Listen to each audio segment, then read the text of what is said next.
Assalamualaikum warahmatullahi wabarakatuh.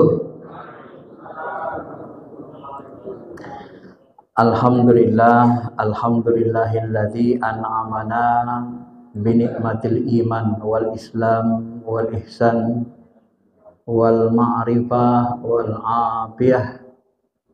Asyhadu an la ilaha illallah wahdahu la syarikalah wa asyhadu anna sayyidina Muhammad Rasulullah. Allahumma shalli ala habibina syafi'ina wa maulana Muhammadin wa ala alihi wa sahbihi ajmain, amma ba'd. Ma'asyiral muslimin, Bapak Ibu yang dirahmati Allah Subhanahu wa taala, mari sama-sama kita bersyukur dipanjangkan umur kita, dimudahkan langkah kita untuk mengkaji ilmu, dan mudah-mudahan Allah berikan manfaat dunia dan akhirat kepada kita semua, sehingga kita bisa beramal dengan sebaik-baiknya, dan mudah-mudahan nanti kita juga dipanggil dalam keadaan husnul khatimah, dikumpulkan bersama Nabi dan sahabat, guru-guru kita yang soleh, keluarga kita yang soleh dan solehah. Amin ya rabbal alamin. Bapak Ibu yang dirahmati Allah Subhanahu wa taala, saya baru selesai menulis buku. Judul bukunya adalah Standarisasi Sunnah dan Bid'ah. Ya, perbedaan, kita ingin mengetahui perbedaan antara Salafi, Wahabi, dan Ahlu Sunnah secara umum. Ketika saya pertama menulis buku ini, ada jemaah yang bertanya, Ustadz, kenapa dibedakan antara Salafi, Wahabi, dan Ahlu Sunnah? Kan Salafi, Ahlu Sunnah juga katanya. Jawabannya adalah benar, Salafi juga menyebut diri mereka Ahlu Sunnah, tetapi dalam memahami sunnah dan bid'ah nanti secara umum ada perbedaan dengan Ahlu Sunnah wal Jamaah umumnya, gitu kan, sehingga nanti kelihatan berbeda. Nah, untuk apa ilmu ini kita pahami Bapak Ibu? Sebenarnya ini kita pahami supaya kita bisa saling memahami, saling mengerti. Sebab agama ini sebenarnya bukan untuk dipertentangkan, diperdebatkan. Nah, ketika agama kita ini dipertentangkan, diperdebatkan, sebenarnya nanti Nabi marah. Ya. Ya. Agama ini sebenarnya dipahami, diamalkan aja. Nah, jadi Bapak Ibu yang dirahmati Allah Subhanahu wa taala, ada satu hadis kata Nabi SAW, bacalah Al-Quran selama hati kalian bersatu. Jika hati kalian itu berselisih memahami Quran, maka hentikanlah waqaum. Artinya apa? Jangan sampai ayat Quran itu menjadi alat untuk umat Islam menjadi berkelahi, baku hantam. Sedangkan ayat Quran saja nggak boleh, apalagi hadis, kan begitu. Ini harus dipahami Pak ya. Apalagi sunnah. Jadi suruh Nabi hentikan. Kalau kalian berpecah belah hati kalian nggak satu memahami itu, dah hentikan, gak usah berkelahi. Disuruh kita berhenti bacanya Pak, nafsirkannya. Cukup baca saja, nggak usah tafsirin. Gitu. Sampai begitu. Begitu juga ketika sahabat satu waktu berdebat keras sengit masalah takdir. Nah, tentang takdir, Allah sudah mentakdirkan segala sesuatu, enggak yang menentukan diri kita, macam-macam. Lalu Nabi lewat, wajah Nabi merah padam begitu, murka. Lalu Nabi mengatakan, apakah aku diutus untuk supaya kalian berkelahi berdebat begini? Untuk inikah aku diutus? Kata Nabi. Marah Nabi Pak. Artinya apa? Ya, baik Al-Quran maupun hadis sunnah tidak boleh kita jadikan alat berkelahi sesama umat Islam. Ya, kalau kita beda pendapat, ya sudah, amalkan yang diyakini aja, selesai. Tak perlu baku hantam. Ya. Karena sahabat sendiri pendapatnya, pemahamannya, tafsirnya berbeda-beda dalam puru agama, dan Nabi diam. Ya. Seperti kasus ketika Nabi mengatakan, jangan kalian berhenti kecuali setelah sampai di daerah di kampung Bani Kainuka, Bani Quraizah. Satu sahabat memahami, kita harus segera ya sholat asar supaya jangan telat sampai di sana. Mereka sholat asar dulu baru gerak. Yang satu lagi, nggak boleh berhenti, pokoknya sampai dulu baru berhenti, baru sholat. Wah, ini kan antara tekstual dan kontekstual. Satu menyuruh segera sholat supaya cepat berangkat, cepat sampai. Satu lagi nggak boleh berhenti, pokoknya harus sampai mereka di sana sudah maghrib. Akhirnya mereka sholat asarnya telat. Nah, lalu ketika Nabi dihadapkan dengan dua masalah ini, Nabi diam, nggak ada yang dicela. Kenapa? Karena sama-sama melaksanakan perintah Rasul. Cuma memahaminya yang beda gitu ya. Bapak Ibu yang dirahmati Allah Subhanahu wa taala. Nah, kenapa Salafi itu berbeda dengan Ahlussunnah wal Jamaah secara umum? Baik. Ini kita ambil ringkasannya aja, Pak ya. Beda buku ini. Berapa yang dapat kita segitulah ya. Yang pertama, penyebab perbedaan itu adalah berawal nanti dari perbedaan definisi. Nah, di sini saya buat daftar isi buku. Jadi sunnah menurut bahasa ada, menurut ulama hadis, ulama fikih, usul fikih, menurut pandangan ulama salafi dan ilmu akidah. Ini di halaman 10 misalnya. Ya. Kita ambil halaman 10. Kita lihat bagaimana mereka mendefinisikan sunnah. Nah, definisi sunnah yang sering dipakai ulama salafi wahabi misalnya, kalau Yazid Zawas di Indonesia kan, dia bilang sunnah menurut ulama salaf itu ialah petunjuk yang dilaksanakan Rasul sallallahu alaihi wasallam dan para sahabatnya, baik tentang ilmu, iktikad, keyakinan, perkataan maupun perbuatan. Baik tentang ilmu, iktikad, perkataan atau perbuatan. Nah, kalau di dalam kitab Kun Salafian Alal Jaddah karya Abdus Salam, ini disebut sunnah dalam pandangan ulama salaf adalah segala sesuatu yang sesuai dengan Quran, sunnah Rasul, sahabat beliau, baik berkaitan dengan akidah maupun ibadah, dan kebalikannya disebut bid'ah. Jadi baik berkaitan dengan akidah ataupun ibadah. Nah, tapi di sini disebut segala sesuatu yang sesuai dengan Al-Quran, sunnah Nabi, dan para sahabat. Nah, jadi seolah-olah Al-Quran itu di bawah naungan sunnah. Artinya seolah-olah sunnah itu meliputi segala-galanya, Al-Quran itu di dalam sunnah gitu. Seolah-olah kalau kita lihat depan di sini. Dan sebenarnya kalau kita bicara sunnah, ya sunnah saja definisikan. Ya. Kalau Quran beda lagi. Kenapa? Apa beda Quran dengan sunnah? Bedanya kalau Quran lapas dan maknanya dari Allah, sedangkan hadis sunnah lapas dan maknanya dari Rasulullah SAW. Nah, maka karena definisi ini berbeda, sedangkan ulama Ahlussunnah wal Jamaah lebih sering menggunakan sunnah ini dalam istilah ilmu hadis. Apa itu? Sunnah itu adalah segala sesuatu atau semua yang disandarkan manukila anin Nabi sallallahu alaihi wasallam. Perkataan, perbuatan, takrir Nabi. Ini yang secara umum dipakai maupun sifat Nabi. Ya. Nah, ini kalau Bapak membuka belajar ilmu hadis, semua buku ulumul hadis yang mendefinisikan sunnah pasti ketemu ini. Nah, pasti ketemu yang seperti ini. Nggak ada buku hadis yang tidak mendefinisikan seperti ini. Karena ilmu hadis, ilmu sunnah, ya inilah arti dasarnya. Semua yang dikatakan diperbuat takrir Nabi itu sunnah. Sebagian memasukkan sifat Nabi SAW. Ya.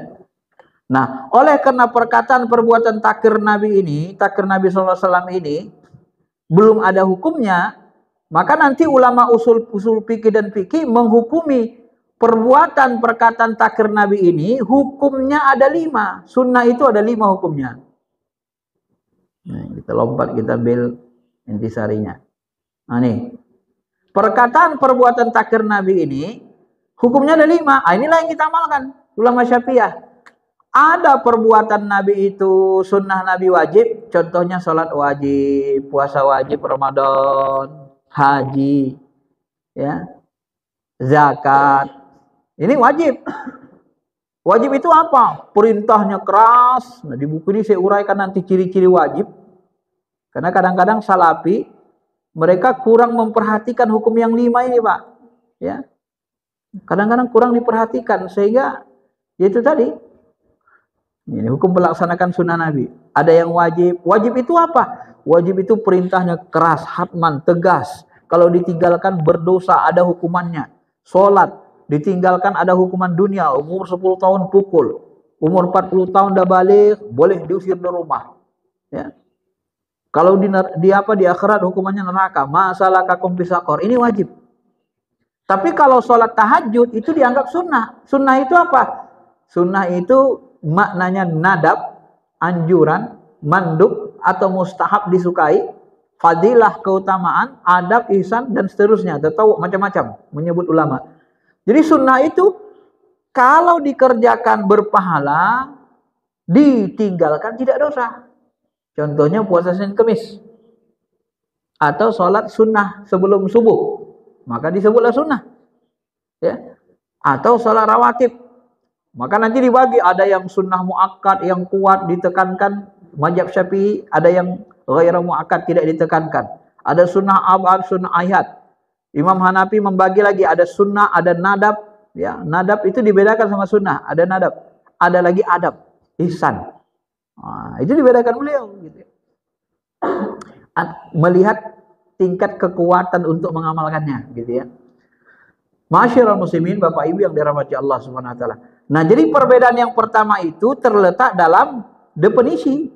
Ya. Kalau definisi berbeda, nanti tentu secara ilmu penjelasannya makin berbeda. Yang definisinya beda, nah, maka terjadilah perbedaan. Jadi dimulai dari akar. Ini perbedaan. Akar perbedaannya di sini. Ya. Bapak Ibu yang dirahmati Allah Subhanahu wa taala. Ini perbedaan yang pertama. Kemudian yang kedua, apa bedanya antara salafi dengan ahlus sunnah wal jamaah secara umum? Bedanya nanti yang kedua tentang memahami hadis. Hadis apa? Kullu bid'atin dolalah wa kullu dolalatin finnar. Maka nanti di sini dalam memahami itu terpecah ulama menjadi 3. Kelompok 1, bid'ah segala sesuatu yang baru, hukumnya ada 5. Ini ulama mazhab Syafi'i yang kita pakai. Maka nanti Pak, kalau bahasa ilmiahnya, kalau sunnah itu hukumnya 5, hukum melaksanakan sunnah 5, kan gitu. Nah, sunnah Nabi, perbuatan Nabi wajib, salat wajib. Ada yang sunnah, dikerjakan berpahala, tinggalkan tidak dosa, Senin Kemis, puasa. Ada sunnah Nabi yang mubah. Apa itu? Pakai sorban, pakai jubah. Menurut sebagian ulama. Ada sunnah Nabi yang makruh. Sunnah Nabi, perbuatan Nabi ada yang makruh dilakukan. Apa itu? Mencium istri bulan Ramadan. Nabi mencium Aisyah. Ya Rasul, boleh mencium istri? Kata sahabat, enggak. Aku beda sama kalian. Aku lebih kuat nahan. Dia agak makruh. Umar pernah mencium istrinya, takut dia. Ya Rasul, aku tadi sudah bermaksiat. Ku cium istriku, ini kan puasa. Hai Umar, apa hukumnya kumur-kumur? Batal gak puasa kalau kumur-kumur? Enggak ya Rasul. Ya udah, sama itu. Karena yang membatalkan puasa adalah hubungan suami istri. Menciumnya itu mendekati makruh. Ya. Apakah Nabi mencium istrinya? Ya, dicium Aisyah. Ada sunnah Nabi yang haram kita lakukan. Apa itu? Nikah lebih dari 4. Ini namanya sunnah khususiyah. Nah, kalau sunnah hukumnya 5, kebalikan sunnah tadi bid'ah, maka hukumnya 5 juga. Begitulah cara analogi ulama mazhab Syafi'iyah khususnya. Jadi seluruh ulama mazhab Syafi'iyah ini nanti menghukum bid'ah itu menjadi 5. Perbuatan yang baru itu.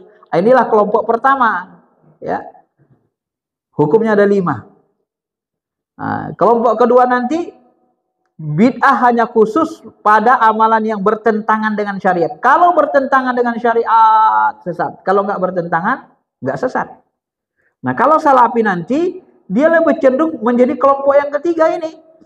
Semua hal baru adalah bidah dan sesat. Semua hal baru dalam bidang akidah dan ibadah sesat. Ini halaman 248. Ya. Coba kita lihat bagaimana Salafi memahaminya. Bapak Ibu yang dirahmati Allah Subhanahu wa taala. Nah,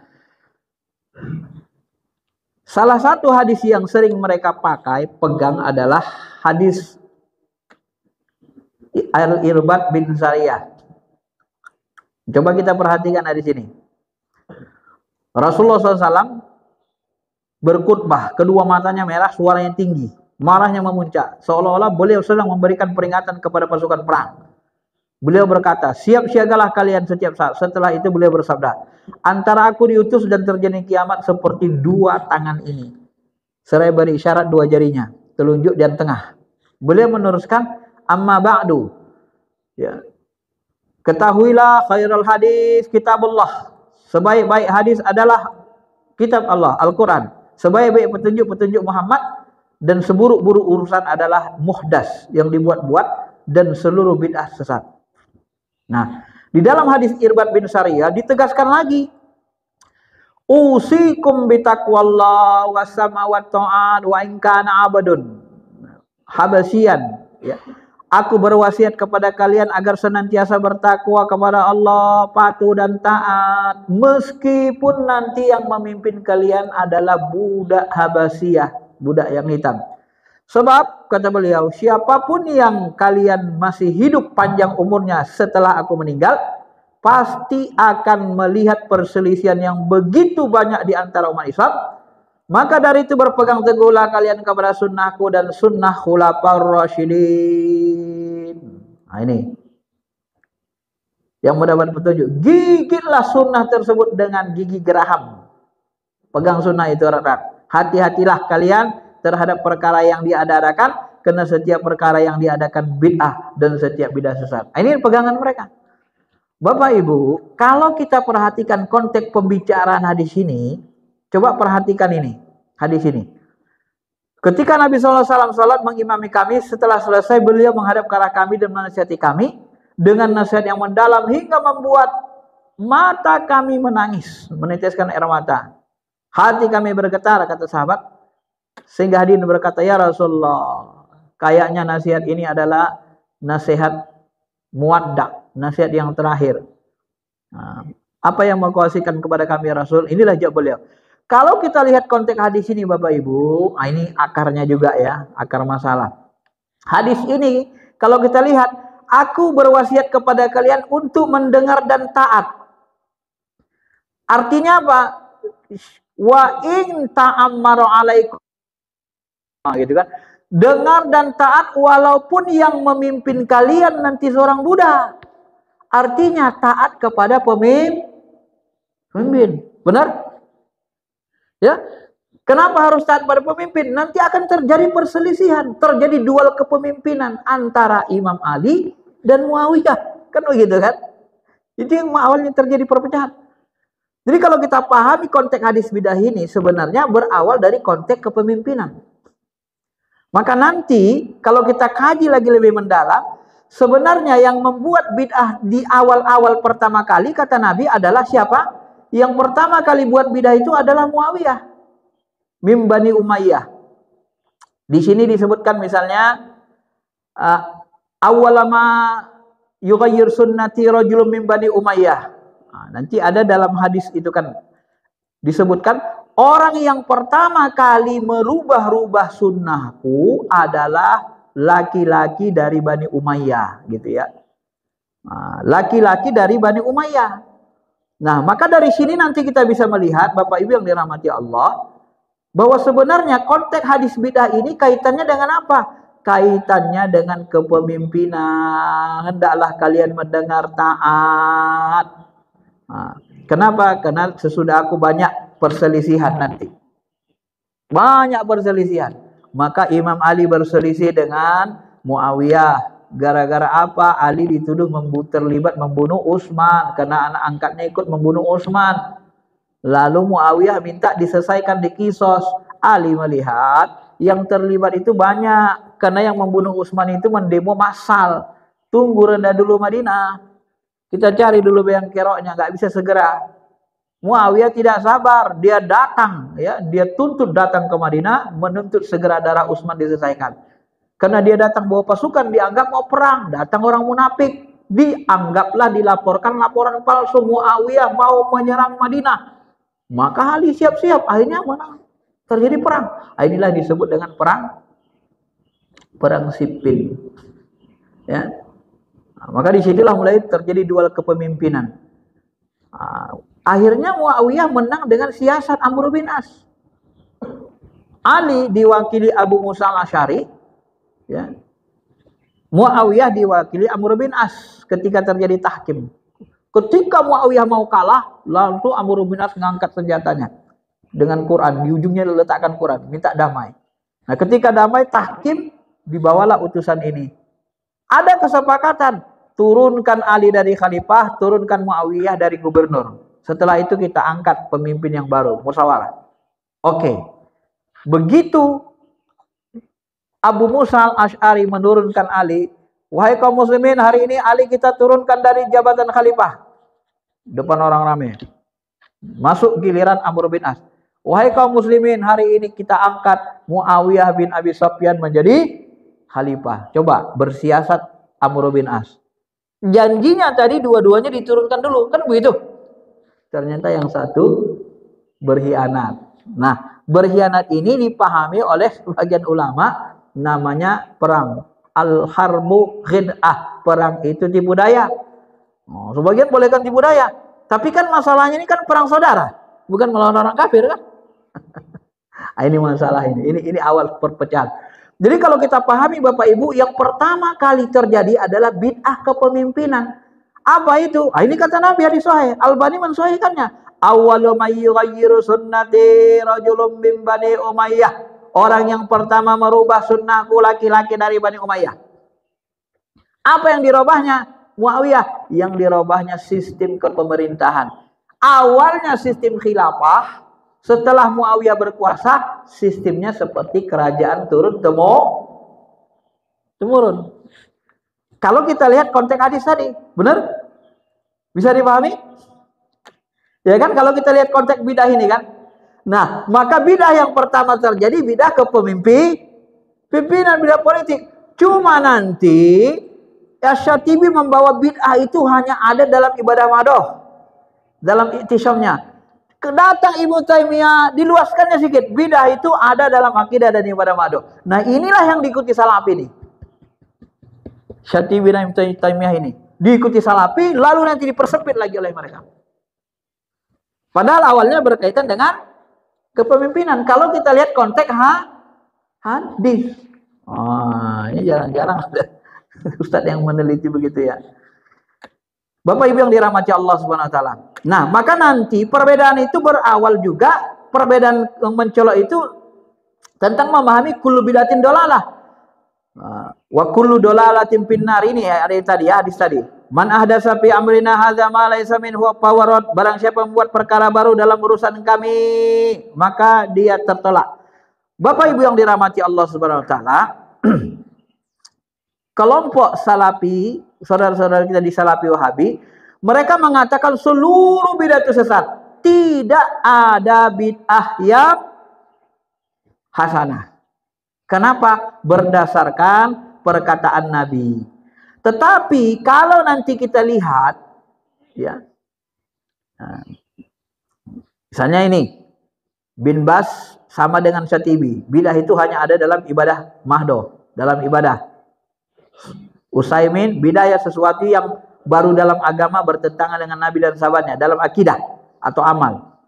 Jadi mereka mengambil pendapat Utsaimin, Syatibi awalnya, ya.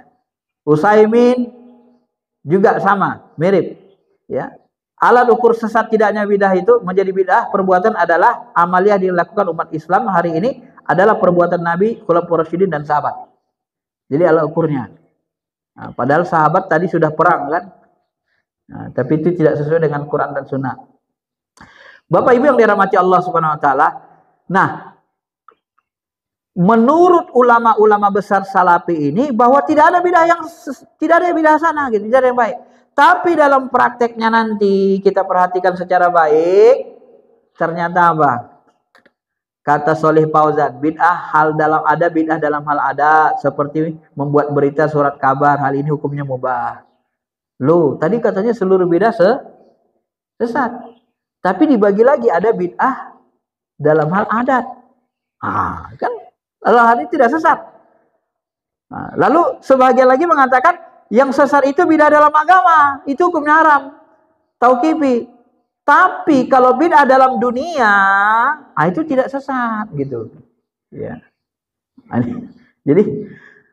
Jadi sebenarnya kalau kita perhatikan ulama-ulama Salafi Wahabi ini, mereka sebenarnya mengakui adanya bid'ah hasanah.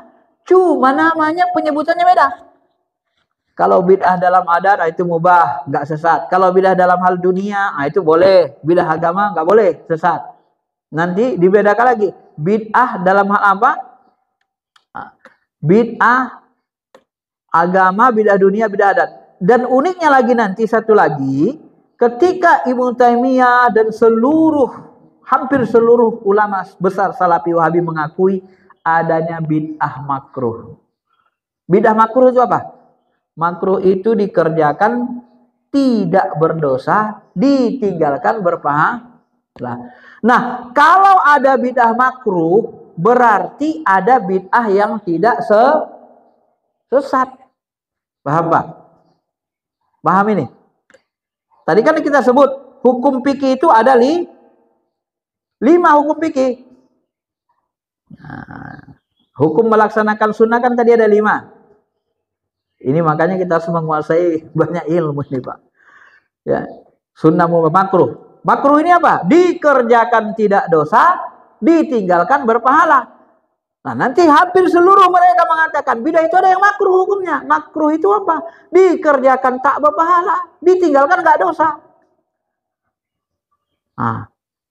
Kalau ditinggalkan dapat pahala kita, tapi tidak berdosa. Loh, kalau ada bid'ah makruh berarti tidak semua bid'ah haram, tidak semua bid'ah sesat. Inilah kelemahan pemahaman Salafi tadi. Jadi ternyata mereka membuat seluruh bid'ah sesat, seluruh sesat masuk neraka itu teori umumnya, itu mereka salahi sendiri. Jadi mereka nggak bisa megang teorinya itu. Dalam prakteknya mereka nggak mampu. Artinya terjadi bentrokan pemahaman antara teori mereka dengan praktek apa yang mereka katakan gitu, mereka urai. Inilah kelemahannya salah satunya ya. Beda dengan ulama Syafi'iyah. Kalau ulama Syafi'iyah, bid'ah itu ada yang hasanah, ada yang sayyi'ah. Bid'ah hasanah itu baik, yang sayyi'ah itu buruk. Buruk itu apa? Bertentangan dengan syariat, Al-Quran dan Sunnah. Kalau buruk bertentangan dengan Quran Sunnah. Kalau baik tidak bertentangan, walaupun tidak pernah dilakukan Nabi dan sahabat. Tapi kalau tidak bertentangan dengan Quran Sunnah, itu bid'ah hasanah. Baik dalam akidah, ibadah, maupun dalam muamalah, apalagi. Kenapa begitu? Ya dalam akidah nanti ada penjelasan ulama. Diurai apa? Ada akidah sifat 20. Itu untuk memudahkan paham oleh Asy'ari. Itu bid'ah. Zaman sahabat tidak ada. Kenapa zaman sahabat tidak ada? Karena zaman sahabat ilmu belum berkembang seperti sekarang. Ya. Pembahasan tentang Asmaul Husna secara rinci. Zaman sahabat tidak ada dirinci. Sekarang ada. Itu akidah. Tidak bisa dihindari. Dalam ibadah mado, Umar sholat 20 rakaat setiap malam tarawih. Cuma mereka mengatakan, itu khulafaur rasyidin. Kalau khulafaur rasyidin sudah disuruh Nabi, kita mengikutinya. Nah, apa jawaban Ahlussunnah? Jawaban Ahlussunnah, sekalipun khulafaur rasyidin dalam agama Islam, dalam hukum Islam tidak ada kekhususan. Kalau dia khulafaur rasyidin, perbuatan yang buruk jadi baik. Mentang-mentang khulafaur rasyidin jadi halal. Nggak bisa begitu. Dalam hukum Islam, siapapun melakukannya, kalau sesat, kalau haram, tetap haram. Bukan karena dia khulafaur rasyidin lalu jadi wajib, jadi mubah. Nggak begitu. Hukum Indonesia saja misalnya, kalau kita melanggar, presiden melanggar hukum, maaf nih, presiden korupsi, menteri korupsi, gubernur korupsi, bupati korupsi, kepala desa korupsi, rakyat biasa korupsi, dihukum nggak? Hah? Dihukum. Apakah menjadi halal gara-gara dia malah gara-gara yang korupsi itu presiden atau menteri lalu nggak ada hukuman? Nggak begitu cara menghukum dalam Islam, dalam syariat. Ini kelemahan pemahaman Salafi. Oh itu khulafur rasyidin. Kalau khulafur rasyidin sudah disuruh contoh. Kalau Anda tidak khulafur rasyidin, beda katanya. Nggak begitu. Sebenarnya syariat itu karena Umar yakin seyakin-yakinnya bahwa sholat tarawih 20 rakaat itu tidak sesat, makanya dia berani melakukannya. Sehingga dia katakan, meyakinkan sahabat, hadhihi nikmatul bid'ah. Ini adalah senikmat-nikmat bid'ah. Lalu Salafi dan mengambil pendapat Ibnu Taimiyah. Oh itu maksud Umar bid'ah dalam hal pemahaman bahasa, hal baru, bukan dalam hal syariat. Loh, zaman sahabat belum ada definisi bahasa, definisi syariat. Definisi menurut bahasa syariat ini mulai muncul zaman tabi'in. Sahabat nggak ngerti yang gitu-gitu, Pak. Itu kan dugaan mereka. Ya ketika Umar mengatakan ini sebaik-baik bidah, itu dia maksudkan supaya sahabat yakin mau ikut gitu loh. Maka dia sebut seperti itu. Ya. Nggak bisa kita pungkiri akan terjadi seperti itu. Banyak perbuatan-perbuatan baru dalam ibadah, perbuatan baru, termasuk nanti melapaskan niat. Nah, mereka membidah sesatkan, lapaskan niat puasa bid'ah. Nah, tak perlu, bahkan kalau dikatakan bidah sesat haram melapaskan niat. Ini kan susah diterima. Soleh Paujan nanti mengharamkan buka bersama. Kenapa? Nabi tak pernah buka bersama sama sahabat. Tak ada riwayatnya katanya. Padahal memberi makan orang yang buka puasa dapat pahala kan? Tambah banyak yang kita beri makan, tambah banyak pahalanya. Makan berjemaah secara umum dianjurkan. Loh kenapa buka bersama menjadi haram? Ini kelemahan, kekakuan pemahaman Salafi Wahabi di sini. Makanya sulit diterima dia nanti oleh ulama sunnah jemaah secara umum. Baik, Bapak Ibu yang dirahmati Allah Subhanahu wa taala. Sudah berapa? Sudah 2 ya. Pertama beda definisi, yang kedua beda dalam memahami kullu bid'atin dolalah. Maka di dalam memahami kullu bid'atin dolalah ini nanti saya urai secara rinci, Pak. Ya. Ini kullu 272. Nah, di sini nanti kita rinci kenapa sebagian besar ulama Syafi'iyah memahami kata kullu itu sebenarnya bukan berarti seluruhnya.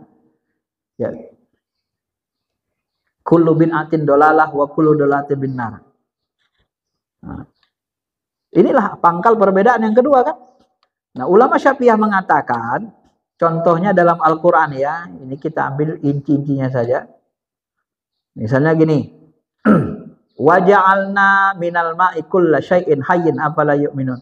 Kami jadikan segala sesuatu yang hidup dari air. Maka kenapa mereka masih tidak beriman?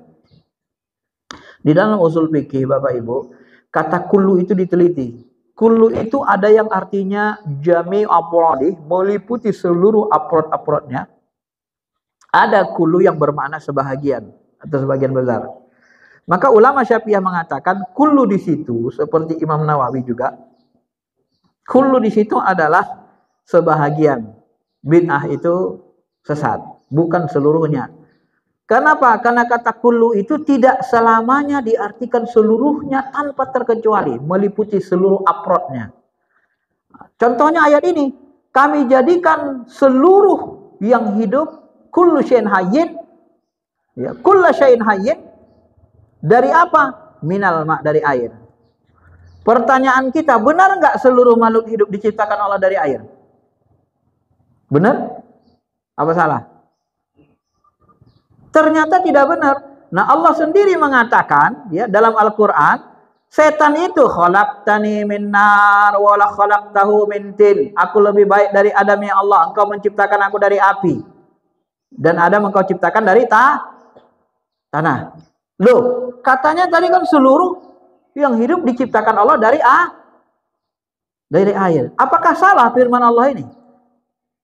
Yang ini mengatakan diciptakan dari api dan dari tanah. Apakah sama air, api dan tanah? Apakah jin manusia tidak makhluk hidup? Nah, jadi kulla di sini tidak selamanya seluruhnya, kata ulama. Nah, di sini perbedaannya, Pak. Maka dari situlah nanti Imam Nawawi mengatakan, ini banyak sekali ayatnya, kita ambil satu saja. Contohnya, maka dalam hadis ini disebut kullu bid'atin dolalah, maksudnya maksus, umum, tapi maknanya khusus. Jadi kalau bahasa lainnya, ya, hadza maksus wal muradu ghalibul bid'ah qala ahlul lughah hiya kullu syai'in umila ala ghairi misal sabiq. Yang dimaksud dengan kullu di sini adalah seluruh, bukan seluruh tanpa terkecuali, tapi kebanyakan bid'ah. Yang dimaksud dengan di situ adalah wal muhdas batilah, perbuatan muhdas yang batil. Yang dimaksud bid'ah yang sesat, bid'ah yang mazmumah, yang tercela. Nah, begitulah ulama Syafi'iyah memahaminya. Ya. Ma'asyiral muslimin, Bapak Ibu yang dirahmati Allah Subhanahu wa taala. Itu yang kedua. Yang ketiga apa perbedaannya? Perbedaan mencoloknya yang ketiga itu nih. Dalam memahami kaidah ibadah mahdoh, tauqifi. Nah, coba kita lihat halaman 76. Ya. Ini perbedaan mencoloknya nih. Nah. Salafi Wahabi umumnya mereka, Bapak Ibu yang dirahmati Allah, memakai kaidah. Ini Syekh Abdul Aziz bin Baz. Ini langsung kita ambil dari fatwa-fatwanya bin Baz. Apa dikatakannya? Al ibadah tauqifi, fala yashra' minha illa ma jabi syara'. Syekh bin Baz berkata, ibadah adalah tauqifi, tidak disyariatkan kecuali apa yang dibawa oleh Rasulullah SAW. Seperti sholat 5 waktu, zakat, puasa Ramadan, haji, dan seterusnya. Termasuk saum, haji, jihad, dan selain itu telah ditetapkan dari Rasulullah SAW. Bukti disyariatkannya baik berupa sabda atau amal beliau. Seperti sholat duha, istikharah, dan seterusnya. Ditunjukkan oleh dalil syar'i. Syalih Fauzan mengatakan ibadah adalah tauqifiyah. Nah, mereka sering berhenti di sini. Ibadah itu tauqifi. Nah, berdasarkan hadis yang tadi nih, sesuatu yang baru ditolak. Bapak Ibu yang dirahmati Allah Subhanahu wa taala, nah, apa yang dimaksud dengan tauqifi? Nah, ini agak sering sedikit karena di sini perbedaan paling tajam juga di sini nanti. Ahlussunnah wal Jamaah menjelaskan sebenarnya hampir sama, cuman penerapannya nanti, pemahamannya nanti rincinya beda, ya. Tauqifi itu sesuatu yang sudah ditetapkan, fix, tidak boleh dirubah-rubah. Nah, itulah tauqifi sebenarnya. Tauqifi itu bisa jadi sifat ibadahnya tauqifi, zamannya, tempatnya tauqifi, jenis ibadahnya, bisa makannya, tempatnya. Nah, ini yang dimaksud dengan tauqifi. Misalnya sifat ibadah. Sifat ibadah itu apa? Kalau kita sholat, ya, ada rukunnya ruku sujud, nggak boleh dirubah-rubah gitu. Nggak boleh kita ruku, nggak boleh kita sujud baru ruku. Nah, ini semua ulama sepakat. Zamannya waktu ibadah mado. Waktu ibadah mado itu bulan puasa di bulan Ramadan. Tak boleh kita puasa Ramadan di bulan Syawal. Tauqifi tetap. Ini udah ditetapkan. Jadi kalau dalam bahasa Ahlussunnah wal Jamaah yang tauqifi itu yang wajib-wajib, nggak boleh dirubah. Termasuk tempat ibadah. Kalau kita mau wukuf, itu tempat wajibnya di Arafah. Tak boleh kita wukuf di Madinah. Kalau kita mau haji, tempat wajibnya Mekah, Madinah. Tak boleh kita haji di Monas. Benar? Ya begitu. Tapi kelemahan Salafi Wahabi nanti, nah ini kelemahan mereka. Kelemahannya di mana? Mereka memotong kaidah ibadah yang dibuat ulama usul ini. Apa kaidah yang dibuat ulama usul fikih? Al-aslu fil ibadah at-tauqifi. Ya, asal dari ibadah adalah tauqifi. Hatta yadulud dalil ala ibahatiha. Tahrimnya itu kan. Al-aslu fil ibadah at-tahrim. Asal dari ibadah haram. Gak boleh dibuat-buat. Sampai ada dalil yang membolehkannya. Ini kaedahnya. Asal dari ibadah tauqifi. Salafi berhenti di sini. Asal ibadah itu haram. Tauqifi. Gak boleh buat-buat, gak boleh tambah-tambah. Mau yang pokok, yang usul, mau yang pura gak boleh. Haram. Nah, padahal kaedah yang sebenarnya itu ini. Sampai ada dalil yang membolehkannya. Nah, sampai ada dalil yang membolehkannya ini tak dibahas secara rinci. Salafi ini terbuang, seolah-olah terbuang. Ya, sampai ada dalil yang membolehkannya, sampai ada dalil yang memerintahkannya. Saya contohkan. Setelah kita sholat subuh gini, boleh nggak kita sholat sunnah subuh, ba'da subuh? Boleh? Boleh? Haram. Karena ba'da subuh waktu haram sholat. Oke? Ini tauqifi, nggak boleh tambah-tambah. Ba'da subuh tuh nggak ada. Nah, tiba-tiba ada orang dari Masjid Raya Cinere. Setelah sholat subuh dia kemari. Dia mau ikut kajian. Dia sholat tahiyatul masjid dulu di bawah. Baru dia kemari naik ke atas. Boleh nggak tahiyatul masjid? Boleh. Padahal sholat sunat sesudah subuh tidak boleh haram. Benar kan?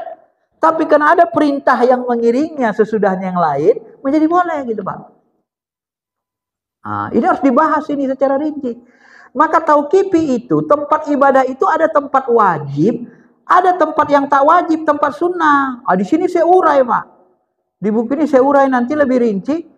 Jadi dalam memahami sunnah bid'ah ini, ada tempat-tempat yang wajib, ada tempat-tempat yang tak wajib, ada tempat-tempat yang memang dia harus begitu, nggak boleh dirubah-rubah. Ada tempat yang kalau dia sunnah boleh berubah. Contohnya apa?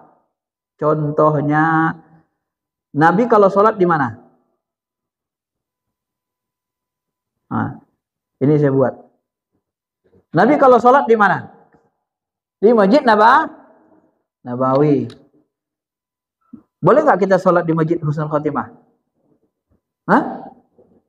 Mana contohnya? Kapan Nabi sholat di sini? Pernah nggak Nabi sholat di sini? Nggak pernah dicontohkan sholat sini. Nah, kalau begitu boleh dong berubah tempatnya. Boleh kan? Boleh. Kenapa? Karena tempatnya tempat mubah. Kalau tempatnya nanti tempat haram, tempat wajib, haram merubahnya. Wukuf di Arafah. Arafah itu tempat wajib wukuf. Ya haram merubahnya. Tapi kalau sholat, ibadah madot, tempat Nabi sholat di Masjid Nabawi, boleh dirubah. Kenapa? Karena Nabi tidak mewajibkan di Masjid Nabawi. Itu bukan tempat wajib untuk sholat. Gitu. Paham? Maka dari sini nanti terurailah seperti ini Pak. Standarisasi bid'ah soal jemaah. Teori Ujuddin bin Abdissalam kita turunkan lagi. Jadi kalau nanti bentuknya menyentuh haram, waktunya menyentuh haram, jumlahnya haram, caranya ada cara haram, tempatnya kena haram, niatnya kena haram, maka dia jadi sesat. Kenapa? Karena yang haram masuk neraka yang sesat. Yang bid'ah sesat itu haram. Yang haram itu harus jelas, bayyin. Kalau nggak jelas, nggak boleh disesat haramkan. Berdosa kita. Kenapa? Kita mengharamkan yang halal, sama besar dosanya nanti menghalalkan yang haram. Narkoba haram, kita halalkan, besar dosanya. Orang berzikir, kita haramkan, iya, terhalang orang buat amal soleh. Jadi berdosa juga kita. Hati-hati, ini kaidah usul fikihnya begitu. Jadi kalau menurut saya, salaf ini kurang rinci. Tauqif itu dianggap yang sunnah-sunnah puru-puru, tempat-tempat yang mubah pun dianggap wajib sama mereka. Itu yang keliru sebenarnya. Kalau kita teliti. Maka Sholih Fauzan tadi kan gitu. Buka bersama, bid'ah. Ya, kalau bid'ah kan haram. Masa buka bersama haram sih? Dari mana haramnya? Sisi haramnya mana coba? Enggak ada. Kalau dikatakan semua yang tidak dikerjakan Nabi, ya inilah mereka tadi berhenti kesalahannya. Menurut saya kesalahannya situ. Seluruh ibadah kalau tidak dicontohkan Nabi sesat haram. Mereka berhenti di situ. Padahal sampai ada dalil yang membolehkannya itu diteliti. Apa dalil membolehkannya? Dalil ada yang memerintahkan kita disunnahkan makan jemaah. Dalil ada yang mengatakan boleh, bahkan disunnahkan mentraktir memberi makan orang buka puasa. Jadi kumpullah dalil itu. Makan jemaah sunnah, memberi makan orang berpuasa sunnah, lalu buka bersama ngasih orang makan buka. Ya makin banyak pahalanya lah. Jadi salafi ini kalau bahasa lainnya mereka tidak mampu memahami sunnah secara kontekstual. Jadi sangat tekstual sekali gitu. Nah itulah perbedaan berikutnya. Jadi akhirnya begitu susah. Sulit disatukan tuh. Karena itu Pak. Karena mereka kakunya di situ. Pokoknya kalau nggak dikerjakan dicontohkan Nabi sesat. Beda sesat. Begitu modelnya. Padahal kalau kita teliti, ada namanya, ini beda yang berikutnya, yang terakhir. Ada namanya sunnah tarkiyah. Bapak pernah dengar sunnah tarkiyah? Ya. Kaedah sunnah tarkiyah. Apa itu sunnah tarkiyah? Nah, di halaman 85 saya sebut. Tidak semua yang tidak dilakukan Nabi itu, walaupun ibadah madu, adalah sesat. Apa buktinya? Kita cari dalilnya. Kita buktikan. Rasulullah SAW meninggalkan sholat tarawih setiap malam. Tidak ada 20 rakaat. Apakah sholat tarawih setiap malam sesat? Tidak. Kenapa? Karena dalil itu menunjukkan bahwa Nabi meninggalkan karena takut diwajibkan. Bukan karena sesat. Berarti tidak semua yang ditinggalkan Nabi sesat. Benar? Benar. Nah, yang kedua, Rasulullah tidak memerintahkan bersiwak setiap mau sholat karena takut memberatkan. Jadi Rasul nggak merintahkan kita setiap sholat siwak, takut memberatkan. Apakah siwak setiap sholat jadi sesat? Karena Nabi tidak jadi memerintahkannya? Tidak, malah sunnah. Rasulullah meninggalkan diakhirkan sholat isya karena takut memberatkan umat. Padahal pingin Rasul, laula an syuqa ala ummati la qaratu alaihim siwak mal wudu wa la akhartu sholatal isya ila nisful lail.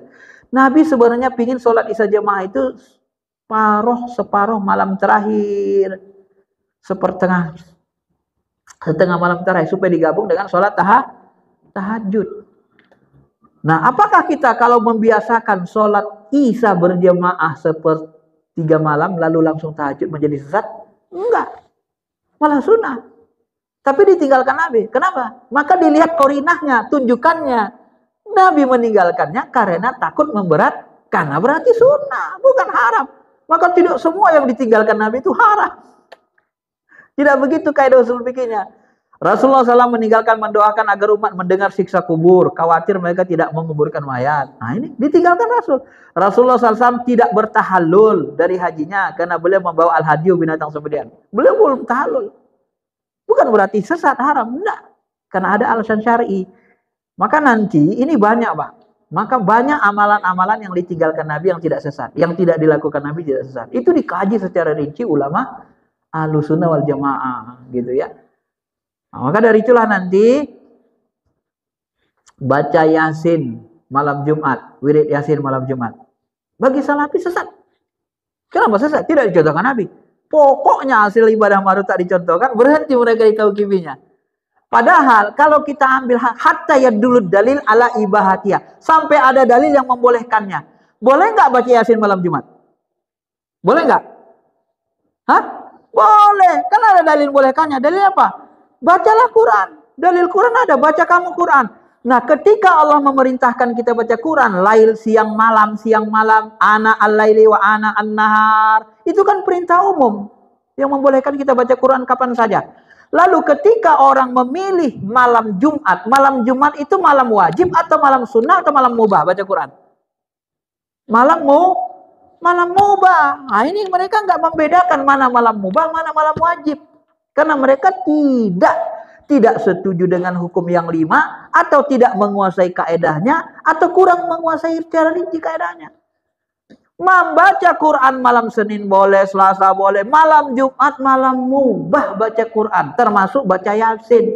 Bahkan dalam hadis disebut, dikutip Ibnu Katsir, siapa yang membaca Yasin malam hari, maka diampuni dosanya di pagi hari. Kata mereka lemah hadisnya, kata sebagian ulama hasan makbul. Nah, kalau malam hari kan Nabi nggak sebut malam apa. Jadi kenapa ditetapkan malam Jumat? Bukan ditetapkan diwajibkan. Maksud kalau diwajibkan ditetapkan jadi nggak boleh. Dipilih malam Jumat karena malam paling mulia. Apa alasan syar'inya untuk dilakukan? Untuk menjadi wadah silaturahmi warga sekali sepekan. Ada alasan syar'inya. Jadi boleh, nggak ada masalah. Apa bedanya? Mohon maaf nih. Apa bedanya Bapak memilih kajian ba'da ahad subuh? Ba'da subuh setiap ahad. Apa bedanya? Itu kan amalan puru. Hah? Iya. Karena alasannya ada alasan syar'i, kepentingan libur. Yang tak boleh kita menambah kewajiban. Wajib malam Jumat baca suka boleh. Itu yang dimaksud ditetapkan. Tapi kalau kita memilih dengan menetapkan mewajibkan itu beda. Tapi kalau kita milih, ya dipilih ada alasan syar'inya. Malam Jumat paling mulia, warga suka malam Jumat. Ya, sebagai wadah silaturahmi aja 1 kali sepekan. Kecuali baca Yasin, Yasinnya dirubah, huruf Yasinnya dirubah. Yasin dibaca, disalah-salah bacanya. Nyongsong katanya. Wal Qur'anil Hakim, Mbah Musi Hakim katanya. Rusak, neraka. Atau disisipkan yang haram lagi. Haram apa? Baca Yasin di mana? Gak boleh di rumah, gak boleh masjid. Di mana? Di WC rame-rame. Nah, haram, sesat. Kena nyentuh yang haram. Dirobah Yasinnya, dirobah tempatnya ke tempat haram. Baru haram sesat, jelas. Yang haram itu jelas. Yang sesat itu jelas. Gak boleh yang haram yang sesat itu samar-samar. Kalau yang haram sesat samar-samar, terjebak-jebak lah umat Islam nih. Apa mungkin Allah dan Rasulnya menjebak kita masuk neraka serame-ramenya? Kan gak mungkin. Maka al-halalu bayyin wal haramu bayyin, kata Nabi. Halal itu jelas, haram itu jelas. Jelas dalilnya. Gak boleh samar-samar. Baca Yasin malam Jumat, ngundang artis, suruh joget. Joget, buka-buka pakaian. Sesat. Bener? Kan jelas haramnya kan? Tapi kalau yang kita baca Al-Quran, Al-Quran Yasin itu kan firman Allah. Kok baca Yasin firman Allah masuk neraka? Dari mana jalannya? Kenapa kalian pilih malam Jumat? Ya nggak apa-apa, orang malam mubah kok. Nggak ada keharaman di situ. Paham, Pak? Ini analisis detail ulama Ahlussunnah wal Jamaah begitu mendetailkannya. Maka tidak ada masalah di situ gitu loh. Inilah makanya terjadi perbedaan. Mereka berhenti di kaidah itu. Baik, saya kira itu saja. Sebenarnya banyak lagi beda-bedanya nih, Pak. Cuman dari situlah pokok-pokoknya. Mungkin dapat 4 ya.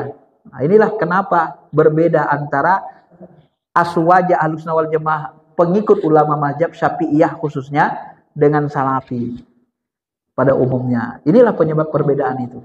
Jadi Bapak bisa paham, silakan mau ikut Salafi, nggak apa-apa, tapi saya sudah sampaikan ilmunya. Aswaja itu begini ilmunya. Ilmunya kalau saya pahami lebih rinci, Pak. Kaidah-kaidah berpikirnya logis, rinci, kontekstual, dan memahami sunnah itu tidak kaku. Itulah yang dikatakan Abul Ilah. Kelompok pertama ini tidak kaku lamanya, muasiin, luas ilmunya. Kenapa memahami sunnah itu pakai ilmu hadis, ilmu akidah, ilmu tasawufnya, ada ilmu fikih, usul fikihnya ada. Itu digabung semua ilmu agama. Ilmu agama ini kan beda semua. Ilmu hadis bid'ah, mana ada zaman Nabi? Ada nggak hadis sahih Hasan Doib? Nggak ada. Ulumul Quran tafsir? Nggak ada. Ilmu munasabah bid'ah, ilmu masalah amsalul Quran bid'ah. Nggak ada. Titik baris Quran juga bid'ah. Itu masalah agama nggak? Titik baris Quran. Ibnu Abbas marah, jangan kalian tambah-tambah titik baris Quran. Ya nanti rusak Al-Quran itu. Meninggal Ibnu Abbas, masuk tabi'in, belum dibuat. Tabi'in, baru dibuat titik baris. Ternyata titik baris memudahkan. Zaman sahabat dilarang. Zaman Umar, jangan kalian tulis hadis ya. Kuhukum kalian nanti. Hapus. Zaman Umar nulis hadis saja dilarang, Pak. Kenapa? Karena Al-Quran belum dibukukan, kata ulama. Apakah larangan Umar berlaku sampai hari ini? Gak boleh nulis hadis? Gak bisa, Bukhari sudah nulis hadis kan. Pahamkah kita itu perubahan zaman? Masalah agama gak menulisan hadis? Masalah agama. Maka Pak, kalau bahasa saya, man sanna fil Islam sunnatan hasanah. Siapa yang membuat yang baru, yang baik, ini hadis sahihnya dipakai Ahlussunnah wal Jamaah. Sana di situ membuat sesuatu yang baru. Kata penulis kitab Lisanul Arab, pengarang kitab bahasa yang paling tebal. Ya, membuat yang baru di situ artinya. Kemudian dalam Al-Qur'an disebut At-Taubah tadi, ini disebut Allah. Coba Bapak perhatikan ini. Wasabiquna al-awwaluna minal muhajirin wal ansar walladzina tabauhum bi ihsan. Orang-orang awalun dan muhajirin dan ansor dan orang-orang yang mengikuti mereka dengan baik. Jadi disuruh Tuhan mengikuti Nabi dan sahabat, muhajirin dan ansor. Bagaimana cara mengikuti mereka? Dengan cara yang baik, bukan membabi buta. Gak ada perintah ayat hadis yang menyuruh kita mengikuti Nabi saat membabi buta. Kalau membabi buta, perang saudara itu sunnah dong. Ali Muawiyah, Ali Aisyah perang saudara, perang Jamal. Yuk kita ciptakan perang saudara. Supaya apa? Dapat sunnah sahabat. Gawat gak? Gawat kan? Nah, makanya mengikuti Nabi dan sahabat itu dengan cara ihsan. Ihsan ini sama dengan kata bid'ah hasanah. Sama katanya.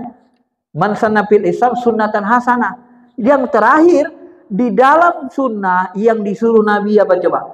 Man ahya sunnati faqad ahabbani wa man ahabbani kana ma'i fil jannah. Barang siapa menghidupkan sunnahku, maka dia mencintaiku.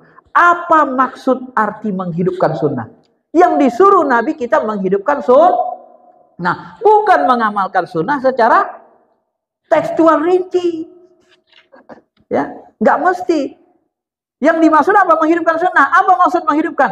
Arti hidup apa coba? Ciri hidup. Ciri hidup bergerak. Maka sunnah digerakkan, diamalkan. Ciri hidup yang kedua berkembang. Maka sunnah itu dikembangkan. Wah. Kalau saya gitu, itulah pengembangan sunnah itu yang disebut nanti bidah hasanah. Dikembangkan Pak sunnah itu. Maka Nabi ketika mau wafat, kata Nabi apa? Aku disuruh pilih dua sama Allah. Aku dihidupkan sampai kiamat. Iblis kan hidup sampai kiamat. Kenapa Nabi tidak bisa? Aku diberi pilih dua. Aku dihidupkan sampai kiamat. Dan diberikan kekayaan yang besar seperti Nabi Sulaiman. Atau aku bertemu dengan Allah. Maka Nabi memilih bertemu dengan Allah. Kalau Nabi tadi memilih dihidupkan sampai kiamat, sampai sekarang Nabi masih hidup, tinggallah dia di Cinere ini. Ya, kita berpikir logis. Tinggallah Nabi di Cinere. Kira-kira banyak nggak sunnah perbuatan Nabi tambah yang baru? Banyak nggak? Banyak. Logikanya kalau Nabi saja hidup hari ini akan bertambah banyak sunnah-sunnah yang baik, apalagi kita yang bukan Nabi. Kan begitu? Seandainya Nabi pun sekarang hidup, tambah banyak sunnahnya yang baik-baik dia lakukan. Jumpa lampu merah, kira-kira berhenti nggak dia? Insya Allah berhenti kan? Kenapa? Karena itu baik. Berarti muncul sunnah bidah hasanah dalam bidang muamalat. Mungkin cara dakwah Nabi akan diperbaharui. Bisa jadi Nabi pakai laptop dakwah begini karena dibutuhkan. Ini harus berpikir rasional ya. Saya membuka wawasan kita berpikir. Bapak Ibu, saya kira itu saja.